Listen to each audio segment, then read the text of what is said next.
Hello friends. Online sales management के lecture number 3 में हम आज प्रोडक्ट लिस्टिंग के बारे में पढ़ेंगे। हम देखेंगे मास्टर फीड शीट या डेटा शीट क्रिएट करना, स्टैंडर्ड कॉलम्स उस शीट में, बल्क इमेज नेम को एक्सेल शीट में कैसे एंटर करें, इसका एक एग्जाम्पल, क्या हमारी सेलिंग प्राइस प्रॉफिटेबल है, और प्रोडक्ट के डायमेंशंस को फिलअप करना। आगे बढ़ते हैं। सबसे पहले किसी भी प्रोडक्ट को लिस्ट करने से पहले हमें उसकी एक्सेल शीट रेडी करनी होती है, जिसमें प्रोडक्ट के बारे में सभी जानकारी होती है।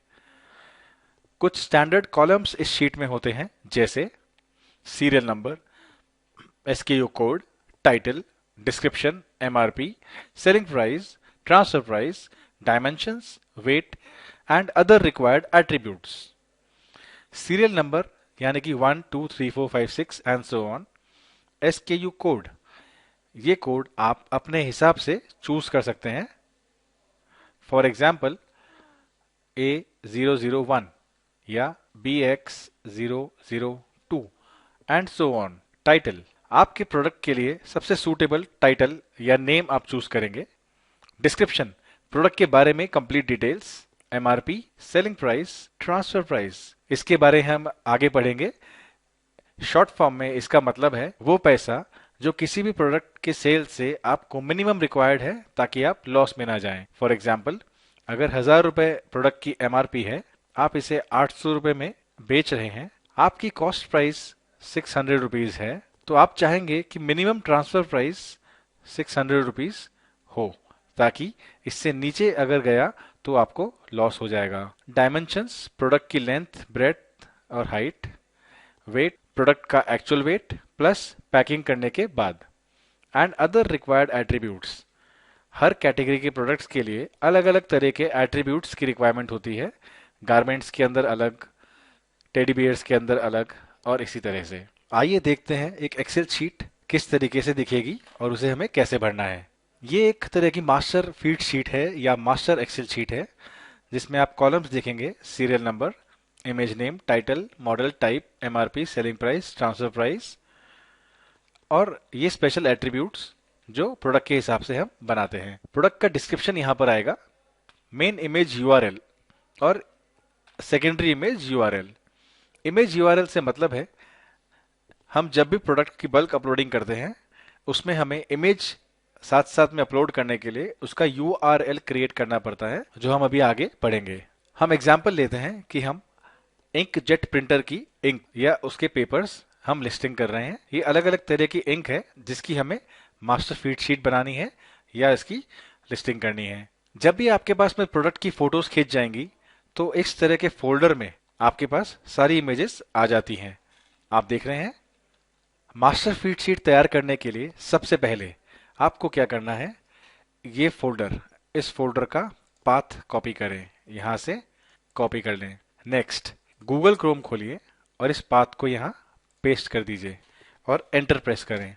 आप देखेंगे सारे इमेज के नाम एक साथ यहाँ पर डिस्प्ले हो गए। आप ये पूरा का पूरा टेक्स्ट कॉपी करिए और जो हमारी मास्टर एक्सेल शीट है, इसकी शीट 2 या किसी भी ब्लैंक शीट में पेस्ट कर दीजिए। अब जो रोज आपके काम की नहीं है उसे डिलीट करना है, और इस तरीके से जितनी भी इमेजेस आपके पास थी, प्रोडक्ट इमेजेस, उन सभी के नाम एक ही रो या कॉलम के अंदर आपको मिल जाएंगे। इसे कॉपी करिए और यहाँ इमेज नेम के अंदर पेस्ट कर दीजिए। इसका सबसे बड़ा फायदा यह है कि आपको एक एक इमेज का नाम अलग अलग कॉपी करके शीट में पेस्ट करने की जरूरत नहीं है, पहली चीज। दूसरा, जब हम इसके बारे में इसका टाइटल, मॉडल या बाकी चीजें लिखेंगे, तो आपको पता है कि आप किस पर्टिकुलर प्रोडक्ट या इमेज की बात कर रहे हैं। जैसे ये इमेज है IMG636, तो आप अपने फोल्डर में जाके देख सकते हैं 636 कौन सी इमेज थी। अब इसके बारे में हमें जो भी एट्रीब्यूट लिखना है, dummy title, suppose, model type और बाकी चीजें। एक कॉलम आएगा मेन इमेज यूआरएल। हमने फोटो तो खींच ली, अब इस फोटो को हमें अपलोड करना है। उसके लिए हमें मेन इमेज यूआरएल क्रिएट करना है। क्रिएट करने के लिए सबसे पहले आप एक वेबसाइट खोलेंगे, postimage.org। ये एक वेबसाइट खुल गई। यहाँ पर आप चूज इमेज पर क्लिक करके उस इमेज को चूज करेंगे जिसे हमें अपलोड करना है। मान लीजिए ये, आप एक साथ मल्टीपल इमेज भी चूज कर सकते हैं। इमेज अपलोड होने के बाद आप इसका डायरेक्ट लिंक कॉपी करेंगे और अपनी एक्सेल शीट में यहां पर जाकर पेस्ट कर देंगे। इस तरह से आपकी इमेज का यूआरएल यहां पर बन गया। अगर एक ही प्रोडक्ट के मल्टीपल इमेज हो तो इसी प्रकार उनके आगे उनके यूआरएल आप पेस्ट करते रहेंगे। चलिए आगे बढ़ते हैं। इमेज का यूआरएल हमने बना लिया। अब हम देखते हैं एक अच्छे डिस्क्रिप्शन की खास फीचर्स। आपके डिस्क्रिप्शन में प्रोडक्ट के बारे में सारी डिटेल्स होनी चाहिए। उसके कुछ यूनिक फीचर्स, जितना ज्यादा आप प्रोडक्ट के बारे में लिखेंगे उसके सेल्स की संभावना उतनी बढ़ जाएगी। ध्यान रखें किसी और का डिस्क्रिप्शन कॉपी पेस्ट ना करें। अगर प्रोडक्ट का कोई सोर्स या ओरिजिन है, जैसे कि अगर हम हैंडीक्राफ्ट्स की बात करते हैं और वो राजस्थान से, बिहार से कहीं से हैं, तो वो जरूर मेंशन करें।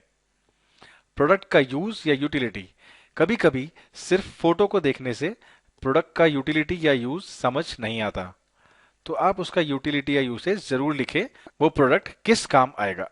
वाई टू बाय, अपने डिस्क्रिप्शन में या बुलेट पॉइंट्स में ये भी मेंशन करें कि ये प्रोडक्ट क्यों खरीदा जाना चाहिए। बुलेट पॉइंट्स के कॉलम आपको हर फीड शीट में मिलेंगे। वीडियो यूआरएल, अगर प्रोडक्ट से संबंधित कोई वीडियो आपके पास में है तो उसका भी यूआरएल आप शीट के अंदर पेस्ट करेंगे। वीडियो यूआरएल बनाने का सिंपल सा तरीका है, अपने वीडियो को YouTube पे अपलोड करें और वहां से उसका लिंक कॉपी करके शीट में पेस्ट कर दें। इस प्रकार वीडियो यूआरएल भी बन जाएगा। जब आपकी ये पूरी शीट तैयार हो जाए तो उसे आप नाम देंगे मास्टर फीड शीट, यानी MFS। ध्यान रखें जितनी अच्छी तरीके से उसमें डेटा डाला होगा उतना ही आसानी से आप उसे आगे किसी भी पोर्टल पर अपलोड कर पाएंगे। हमने शुरू में देखा था एक वर्ड ट्रांसफर प्राइस। आइए इसके बारे में थोड़ा डिटेल में हम समझते हैं। मान लीजिए आप एक पेन बेच रहे हैं। ये पार्कर का पेन है जिसकी कॉस्ट प्राइस आपको 100 रुपीज है, MRP 250। अब 100 रुपीज की कॉस्ट प्राइस पर आप एक एवरेज बिजनेस मार्जिन अगर 10% ऐड करेंगे तो ये 110 हो जाएगा। ये आपकी ट्रांसफर प्राइस है। ट्रांसफर प्राइस से मेरा मतलब है अगर हम इस प्रोडक्ट को 220 में आगे सेल करते हैं सपोज, तो मार्केट प्लेस का कमीशन, उसका परसेंटेज, हमारे कोरियर के खर्चे, ये सब कुछ घटाने के बाद में, लेस करने के बाद में जो नेट पे आउट या रेवेन्यू हमें मिलता है वो या तो इससे ज्यादा हो या इसके बराबर हो। अगर इससे कम हुआ तो आपको नुकसान हो जाएगा। प्रोडक्ट डायमेंशंस, जब भी आप लिस्ट कर रहे हैं, आपने फोटोग्राफी कर ली, डायमेंशंस लेने का सिंपल तरीका है अपने प्रोडक्ट को फिजिकली अपने हाथ में रखें और एक इंच टेप या स्केल लेकर उसका मेजरमेंट कर लें, लेंथ, ब्रेड्थ और ये हाइट। आप सेंटीमीटर में इसे नोट कर सकते हैं और अपनी मास्टर शीट में इसकी एंट्री कर लें।